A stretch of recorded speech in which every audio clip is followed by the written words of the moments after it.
Tere tulemast kuulama Uudishimu laborit. Tegemist on Riigi Laboriuuringute ja Riskihindamise Keskuse ehk Labrise kokku pandud podcastiga. Tänaseks teemaks on mikroobide antibiootikumi resistentsus ehk AMR. See on kasvav probleem kogu maailmas ja trendi jätkudes võime üsna pea olla olukorras, kus ka suhteliselt lihtsaid bakterhaigusi nii inimestel kui ka loomadel ei ole enam võimalik ravida. Sellest, miks antibiootikumi resistentsus tekib, kuidas see levib ja kuidas me seda ohjata saame, vestleme tänases podcastis Tartu Ülikooli antimikroopsete ühendite tehnoloogia professori Tanel Tensoniga. Head kuulamist! Tere, Tanel! Tere! Alustuseks palun selgita, mida see antibiootikumi resistentsus üldse tähendab ja kuidas see tekib? No võib-olla hakkame peale, mis asjad on antibiootikumid, et need on sellised ühendid, mida me kasutame bakterinakkuste raviks ja nad mõjuvad bakterile, tapavad siis bakteri ära või pidurdavad bakteri kasvu ja inimese või looma organismile, keda me siis ravime, nad ei mõju. Nüüd esimesed antibiootikumid tulid kasutusele 20. sajandi esimeses pooles ja siis hakati neid hoolega kasutama nii inimest ravides kui ka hakati neid loomakasvatuses kasutama nii loomade raviks kui loomade siis kasvu kiirendamiseks, mis on veel omaette huvitav kasutusala. Ja esialgu ei olnud probleemi, et tundus, et antibiootikumid toimivad ja neid võib kasutada nii, nagu me heaks arvame. Aga siis mõne aja pärast hakkas selguma, et antibiootikumid enam ei toimi hästi. Et need bakterid, kelle poolt põhjustatud nakkused olid esialgu antibiootikumidega ravitavad, neid enam ravida ei saa.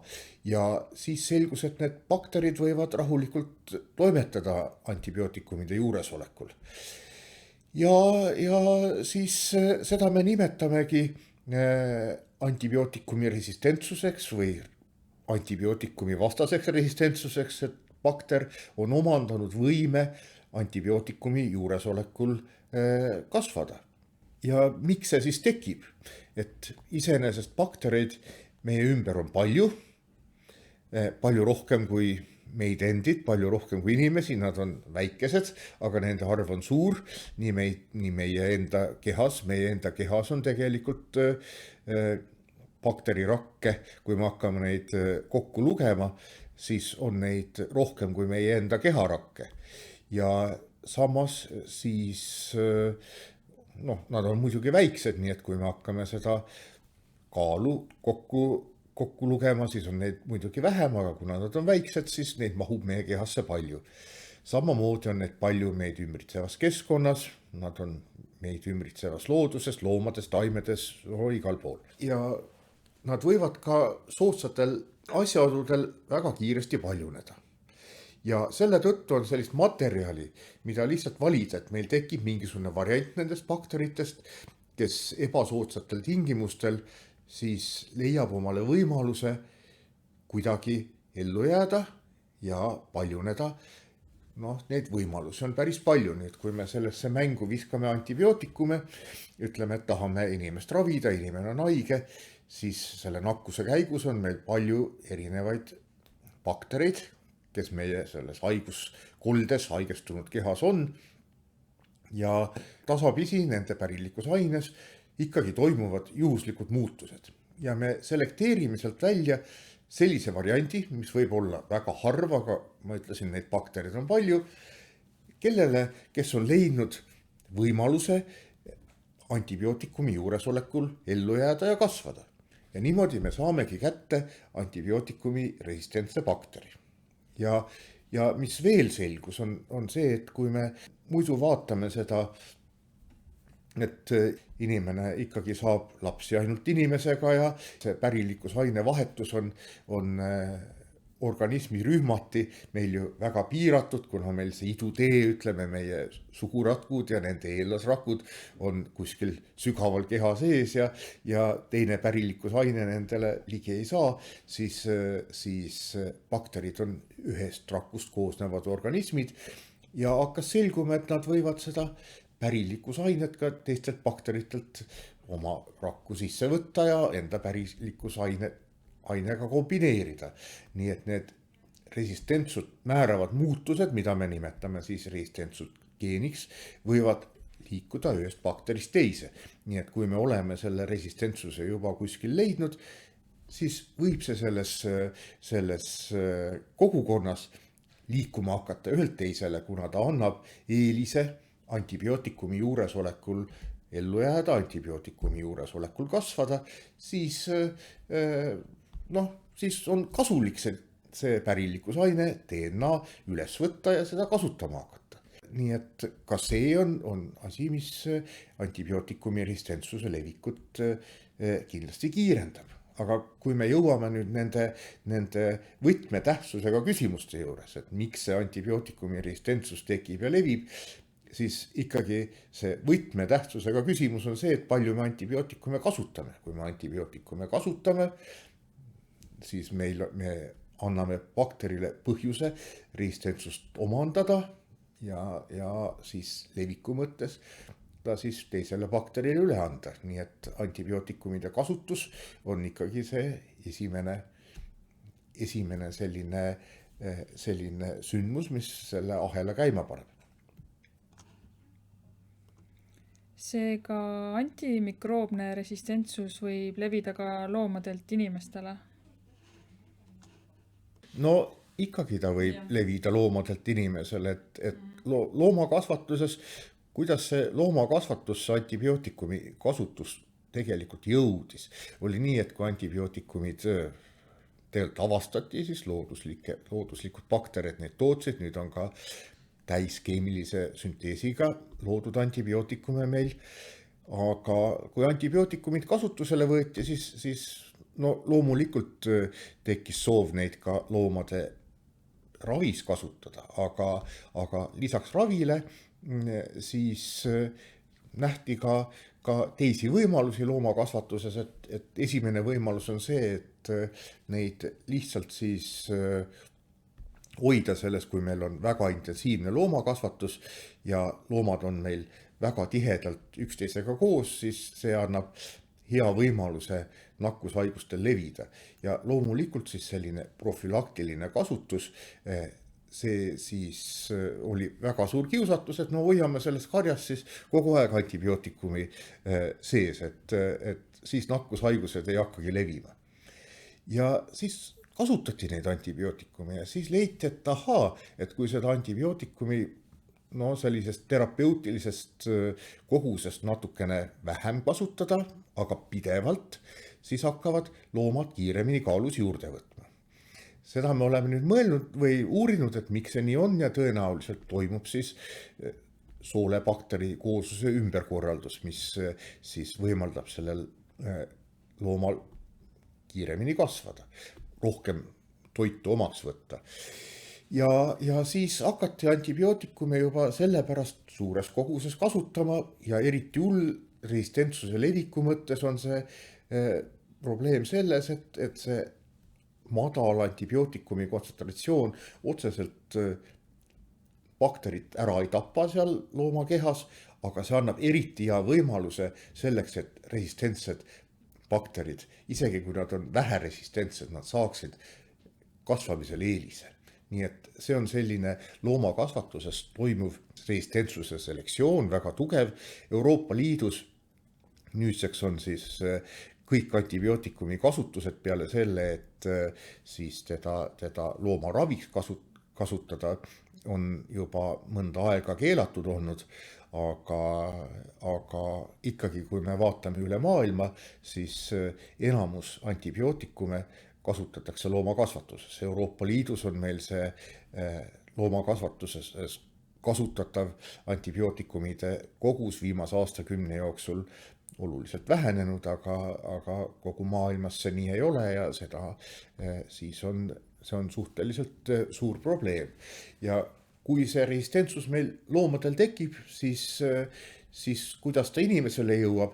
No kuidagi ta oma tee ikkagi leiab, et meil on sellised juhtumid, kus siis väga resistentsed nakkustekitajad levisid, üks oli Hollandis 2006. aastal, kus nakkustekitaja siis levis seakasvatuses farmerile, farmer läks koju, tema abikaasa oli siis haiglaõde, siis andis ta oma naisele selle bakteri edasi ja see bakter siis põhjustas puhangu haiglas. Nii et üks on siis otsene levik siis personalile, aga samas ka kõik loomakasvatuse produktid, et liha me küll kuumtöötleme, aga ta ikkagi võib jõuda meie kööki ennem kuumtöötlust ja need mikroorganismid koos lihaga jõuavad tapama ja jõuavad kööki, võivad seal edasi levida. Aga loomulikult on ka teised loomakasvatuse jäägid, nagu siis läga ja sõnnik, mis jõuavad põllule, jõuavad keskkonda. Sealt nad jõuavad meil ka tegelikult siis taimekasvatuse toodangusse ja sellega kohtuvad jällegi inimesel ja jõuavad inimesse tagasi. Resistentsed bakterid iseenesest, kui me laotame siis lägasõnnikut põllule, siis seaduse järgi ei tohiks nad nii mikroorganismid kui ravimijäägid ei tohiks pinnavette jõuda, aga tegelikult nad ikkagi jõuavad, kui meil on suuremad vihmavalingud või tuleb ootamatult lumi maha ja siis sulab, siis me näeme, et ikkagi nad sinna jõuavad, nii et ka tegelikult meie looduskeskkonnas, mida me kohati peame puutumatust looduskeskkonnaks, seal on olemas loomakasvatuse mõju ja sinna jõuavad ka paratamatult antibiootikumi resistentsed organismid, nii et kui me kasutame neid kuskil antibiootikume palju, siis me võime kohtuda resistentsete mikroorganismidega ka metsarajal jalutades, nii et ja samamoodi ütleme, see, mida me oleme ka oma töödes vaadanud on ja mida me ka järjest uurime, et kuidas see inimtekkeline ja loomakasvatuse tekkeline antibiootikumi resistentsus jõuab supelrandadesse, nii et ka supelrandade vee kvaliteet on üks küsimus, et isegi kui üldine mikrobioloogiline koormus on seal madal, siis tekib küsimusi, et kui seal on olemas sellised bakterid, et kui nad peaksid inimese kehasse jõudma, peaksid nakkuse tekitama või selle resistentsuse teisele bakterile inimese kehas üle andma, siis võib meil tekkida selline nakkus, mida on antibiootikumidega raske ravida. Kas võib seega öelda, et antimikroobse resistentsuse ohjamisega peaksid tegelema koos nii loomaarstid, inimeste arstid kui keskkonnaspetsialistid? Seda me nimetamegi selliseks ühe tervise kontseptsiooniks või üks tervise kontseptsiooniks, mis on siis meil väga oluline, et me rääkisime siin inimese tervise küsimustest ja loomakasvatuse küsimustest, loomatervisest.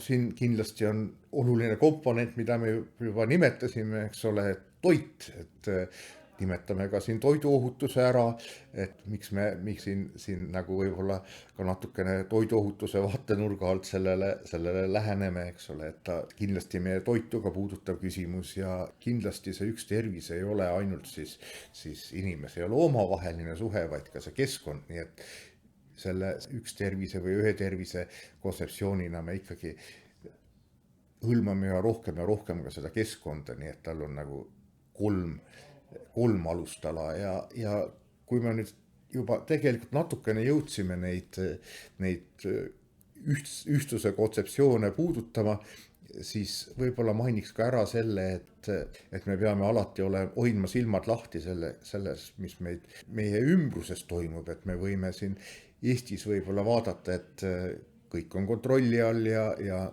me tegutseme siin kõik väga hästi ja oleme enda üle uhked, aga tegelikult, kui me vaatame, palju miljardeid inimesi meil iga päev lennukisse läheb või kui me miljarditest räägime, siis loomulikult igal aastal, siis see hulk on suur, meie inimesed reisivad ja loomulikult nad toovad meile ka erinevaid mikroobe sisse, nii et kui kuskil mujal maailmas on olukord kontrolli alt väljas, siis eks need muu maailma probleemid ka millalgi meieni jõuavad.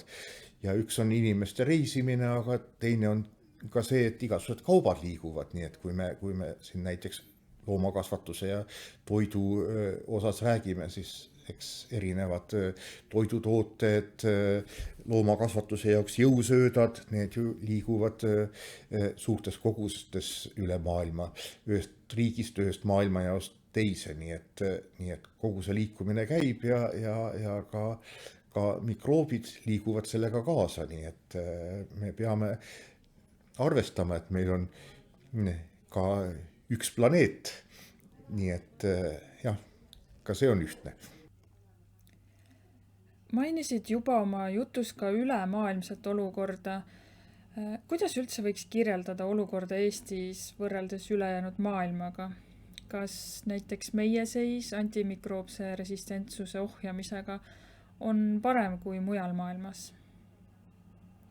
No me võimegi vaadata, et kus need probleemid on suuremad, kus need on väiksemad, et üks probleem kindlasti on selles, et igal pool meil ei ole lihtsalt seda informatsiooni, et kui me vaatame Euroopat, seal on meil informatsiooni rohkem ja üldiselt on olukord inimese meditsiinis näiteks selline, et seal, kus antibiootikumi rohkem kasutatakse, seal on ka resistentsuse probleemid suuremad. Siis inimese puhul me kasutame antibiootikume eri Euroopa riikide vahel, need vahed ühe inimese kohta on kuni 3,5 kordsed. Ja suurem antibiootikumi kasutus on meil Lõuna-Euroopas. Nii et väga selline selge gradient on meil siin tekkinud põhja-lõuna gradient selles antibiootikumi kasutuses ja eks need resistentsed nakkused on meil ka põhiliselt Lõuna-Euroopa probleem. Nii et selline gradient meil nagu on ja teine küsimus on, et mis meil siis nagu ülemaailmselt toimub, siis kindlasti need Euroopa probleemid on väiksemad nendest probleemidest, mis siis on muus maailmas, kus siis antibiootikumide kasutus ja resistentsuse küsimused on olnud kontrolli alt väljas. Üks selline regioon kindlasti on Kagu-Aasia, kus meil resistentseid nakkuseid pidevalt tuleb, siis seal kasutatakse neid palju ja on sellised tõusva kasutusega piirkonnad nagu Aafrika, Lähis-Idas on mõned regioonid, kus on kasutus oluliselt tõusnud, siis Lõuna-Ameerika karjakasvatus on avastanud enda jaoks antibiootikumid, nii et neid regioone ikkagi maailmas on, nii et nagu ma ütlesin, siis ülemaailmselt loomakasvatuses ei ole kasutus alla läinud ja kasutus inimesel ei ole ka alla läinud, et tihtipeale, kui me näeme, et on selline kõver, et kui riik on väga vaene, siis inimesed ei jõua ei inimeste ega loomade jaoks antibiootikume osta. Kui nad saavad natukene rikkamaks, siis esimene samm on see, et nüüd me ju saame osta kõiki neid asju ja siis läheb see kasutus ülesse ja siis, kui rikkus veel tõuseb, siis hakatakse juba ka resistentsuse küsimuste peale mõtlema. Kui nüüd rääkida erinevatest rollidest antibiootikumi resistentsuse kasvu pidurdamiseks, siis mis on näiteks teadlaste ja teaduse roll selles ja mida jälle tavakodanikud saaksid teha, et seda probleemi leevendada? no eks meil ole need rollid nagu mõlemal, et eks see võib-olla ka ainult teaduse ja ainult tavakodanikuga see ei tohiks piirduda, et tegelikult kui teadlased midagi leiavad, siis ta peab ka praktikasse jõudma, et tegelikult neid mängijaid selles on siin rohkem, vaatame, kas me need kõik siia jõuame kaasatud sellesse tänasesse jutuajamisse, aga tegelikult esimese hooga isegi ma tooksin välja kohe mitte tuleks teadlaste ja tavakodanike asemel, nimetaksin 4 gruppi, et üks on siis teadlased, siis on kindlasti ka meie riiklikud süsteemid, kes siis peavad mõtlema, mida nende teadlaste avastustega siis peale hakata. Ja siis on ettevõtlus, sest enamus neid antibiootikume, vaktsiine, diagnostikume, ka meie loomakasvatus, need on ju kõik eraettevõtted ja kuidagi peab see ettevõtlus ka meie initsiatiivide, meie suundumustega kaasas käima, kui me tahame antibiootikumi resistentsust kontrollida, nii et see on kindlasti 3. ja siis mida tavakodanikud teevad, see on siis 4. osaliste ring selles, nii et 2 ma ei piirduks.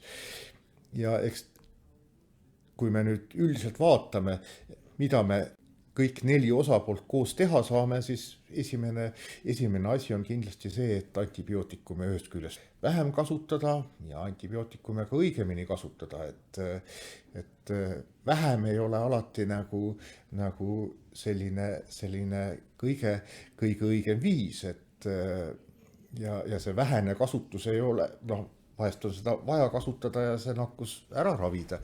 Et me peame kogu aeg silma peal hoidma, et mida me kasutame, ja kindlasti see õigem kasutus, et me ei tohiks siis, kui meil on olemas juba need antibiootikumid, mida me oleme kasutanud siin aastakümneid ja nendele alternatiiviks on võtta uus ja efektiivsem antibiootikum, siis me ei liiguks selle uue peale enne, kui meil vanad juba lootusetult võimetuks on jäänud. Nii et me peame kogu aeg vaatama, et mis see kasutus meil on ja millal ja kuidas neid antibiootikume kasutada. Ja see on nii siis vähesem ja õigem kasutus nii inimese puhul kui loomakasvatuses. Ja selle õigema kasutuse puhul me kogu aeg räägime, et ka see diagnostikum, et me antibiootikumi kasutamise eelnevalt püüame täpselt teada saada, mida me ikkagi ravime. Ja millisele antibiootikumile see bakter võiks tundlik olla. Nii et diagnostikaga on meil alati see probleem, et teda on keeruline tihtipeale läbi viia, siis ta on aeglane, me peame selle nakkustekitaja isoleerima ja siis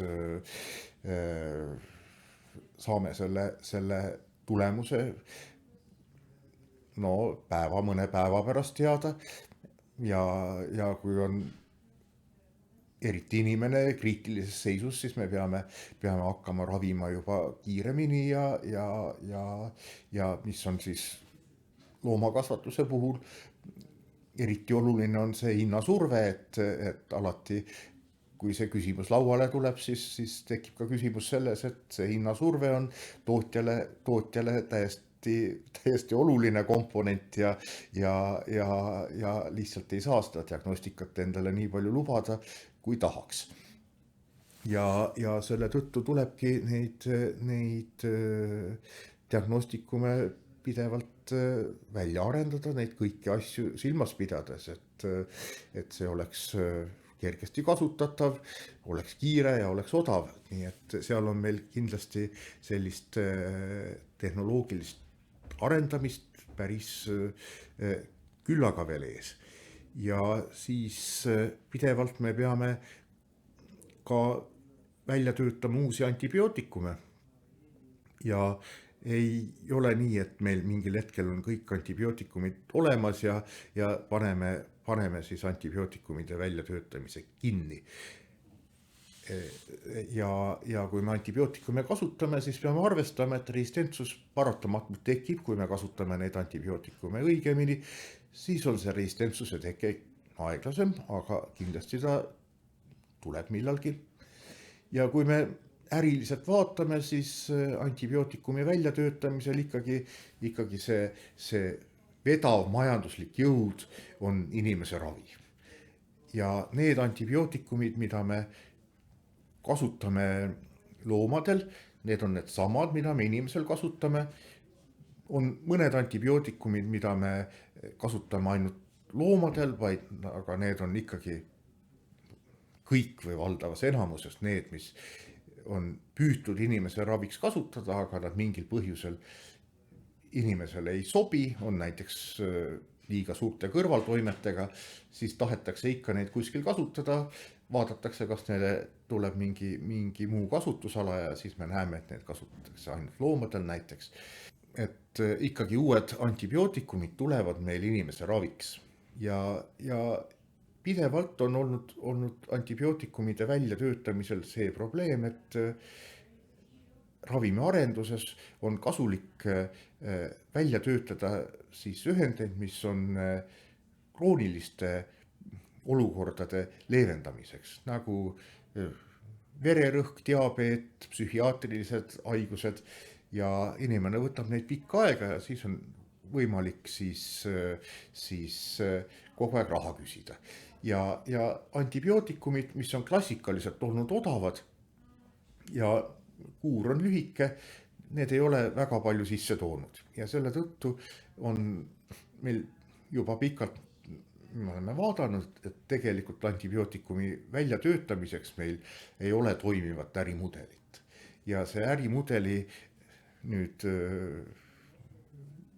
väljatöötamine ja et see nüüd toimima hakkaks, see on kindlasti lähiaegade siis väljakutse. Nii et see on nii antibiootikumi kasutusel, kui ka ma nagu rääkisin, diagnostilised süsteemid, eks ole, et peab olema see majanduslik tasuvus siin ka näha, et need kasutusele võetaks. Nii et need on nüüd see probleemide ring, mida meil lahendada on vaja ja teadlase roll seal on siis ka nagu väga paljudes suundades, et üks on siis teadvustada olemasolevat olukorda, et ikkagi teha selliseid uuringuid, et me teaksime, kuidas antibiootikumi resistentsus tekib, kuidas antibiootikumi resistentsus levib, ka aidata kaasa selliseid uusi tehnoloogiaid leiutada, et mis on siis uued ravimid, uued diagnostikasüsteemid, siis kindlasti kuskil see teadus lõpeb ja kui teadlased on midagi välja mõelnud, siis peavad avaliku sektori institutsioonid välja mõtlema, mis selle informatsiooniga siis peale hakata, et millised regulatsioonid me kehtestame ja kuidas see ühiskond siis nende teadmiste valguses toimima hakkab. Ja kindlasti on sellest eelnevast jutust juba arusaadav, et me teame, et väga paljud komponendid selles süsteemis on need, mida meil ikkagi pakub meile erasektor, nii et sellele erasektorile peab olema või võimaldatud selline roll kogu selles võrgustikus, et kõik see kogu süsteem hästi töötaks, nii et ka nemad on seal osalised ja iga inimese poolt siis, mis meil konkreetne inimene teha saab, on see, et antibiootikumide osas, kui nad antibiootikume kasutavad, siis kasutada nii, nagu see on meil soovitatud, ette nähtud, et need antibiootikumi kuurid, mida arst soovitab, need ikkagi viia läbi sellisel viisil, nagu kirjas on. Et see on ka üks küsimus, mida me antibiootikumide arendamisel vaatame, et kui me antibiootikumi kuuri välja töötame, siis me püüame seda selliselt siis toimima panna, et resistentsuse teke oleks väiksem. Ja selle tõttu need kuurid ka aeg-ajalt nagu muutuvad, võttes kasutusele seda uut informatsiooni, mis meile laekub, et vahest muutuvad nad pikemaks, vahest nad muutuvad lühemaks, vahest ka antibiootikumi hulk, mida ühe korraga antakse, muutub ja nii edasi. Nii et me püüame oma paremat teadmist ära kasutada, et see kuur ka meid raviks ühest küljest ja teisest küljest siis resistentsus tekiks ja leviks aeglasemalt. Ja muidugi, ütleme, kogu selles süsteemis üks oluline punkt on see, mida tuleks tähele panna nii loomade kui inimeste puhul, on meil antibiootikumile siis olevad alternatiivid. Et me räägime, praegu me siin ei jõua kajastada selliseid asju, mis meil veel kuskil kauguses terendavad, aga kindlasti alternatiiv on siis vaktsineerimine. Et ka loomade puhul meil on olemas teatud haigustele vaktsiinid, mis siis võimaldavad meil antibiootikume vähem kasutada. Ja samamoodi inimese puhul on olemas vaktsiinid, meil on olemas siis meid ähvardavad väga paljud siis nakkushaigused, millele tegelikult vaktsiinid on olemas. No, millest meil siin juttu on siis läkaköha, on meil difteeria. Need on kõik vaktsineeritavad haigused ja kui me nüüd vaatame siis olukorda, mis meil Eestis on, siis vaktsineerimise tasemed on meil, kui ma õigesti mäletan, siis seal teatud lasterühmades kukkunud, kas oli see 62%, no igal juhul 60 ja 70% vahele ja me olemegi muutunud minemas nendega sellisesse juba riskiolukorda. Et kui see olukord nii kestab või niimoodi jätkub, siis tekivad meil uued nakkushaigused, millega me varem ei ole pidanud kokku puutuma ja paratamatult, kui need tulevad, siis mis meil sellega ikka teha on? Sinna läheb päris suures koguses antibiootikume ja resistentsus levib, nii et vaktsineerimise taseme hoidmine, praegusest olukorrast tõstmine on väga oluline komponent, mida siis tavainimene teha saab, et resistentsuse levikut vähendada. Ja millest me ka alati räägime, see keskkonna pool, et kui meil mingid ravimid üle jäävad, siis ülejääke mitte prügisse vist viia, vaid siis apteeki tagasi viia, et apteegid peaksid need tagasi võtma ja eks nad ikka võtavad ka. Eelnevast jutust on jäänud kõlama, et AMR-i levikut saab aeglasemaks muuta, aga kas seda siis päris peatada enam ei saagi? Kas see on miski, millega me peame elama õppima? Jaa, no ega ta põhimõtteliselt ju ei peatu kunagi, et nagu ma ütlesin, et kui ega see bakter püüab ja leiab, et neid on palju ja nad leiavad kuidagi sellise võimaluse, et sellest antibiootikumi toimest kuidagi nagu kõrvale ujuda ja siin ongi need kohad, et me näeme ka paljude muude ühendite puhul, et osad desinfitseerivad ained ja raskemetallid, ikkagi see esialgu me vaatame, et nad on bakterile väga mürgised, aga mõne aja pärast me näeme, et bakterid on õppinud nende juuresolekul elama ja paljunema ja kasvama ja et paratamatult bakterid neid on lihtsalt juba nii palju, selle tõttu nad on nii plastilised, et neid on väga raske lõplikult ohjas hoida, et me suudame neid protsesse kuhugi suunas kindlasti juhtida, aga nüüd nagu lõplikku võitu me ju ei saa, ükskõik mida me tahame neid baktereid tegema panna või mille tegemisest neid eemal hoida.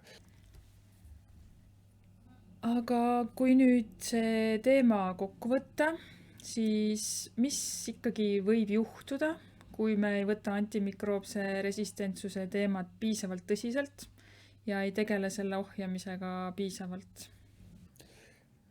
No kes seda teab? Selles mõttes on see küsimus täiesti asjakohane, aga ega me ei oska ju sellele küsimusele väga hästi tegelikult vastata.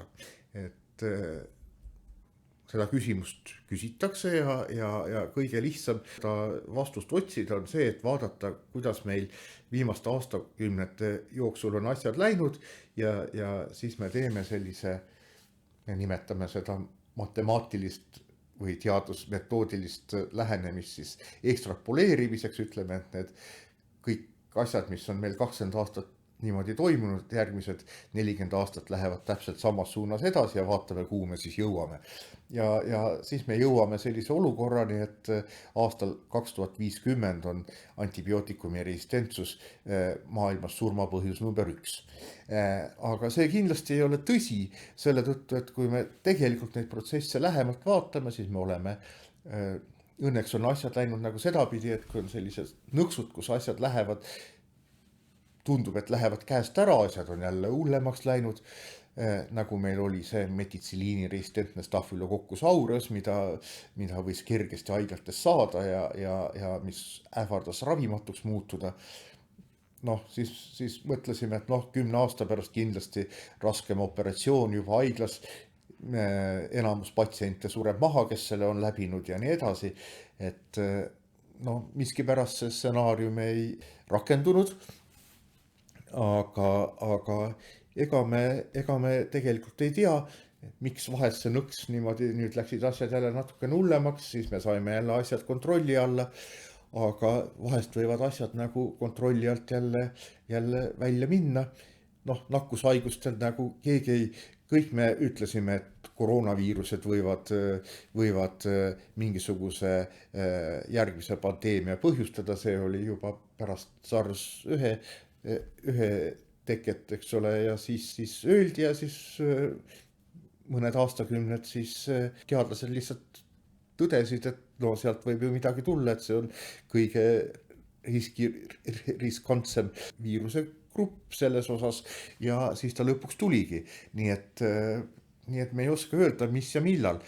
Ja samamoodi on nende antibiootikumi resistentsete nakkustega, et kui nad muutuvad väga nad võtavad mingisuguse nakkusgrupi üle mingisugusel hetkel, siis tegelikult antibiootikumidega me ravime ju väga, väga olulisi haigusi ja kui nad enam ei tööta mingiski osas, siis haiguste sagedus ja suremuse sagedus kindlasti oluliselt tõuseb sellele tasemele, millega ma tegelikult ei ole tänapäeva maailmas harjunud.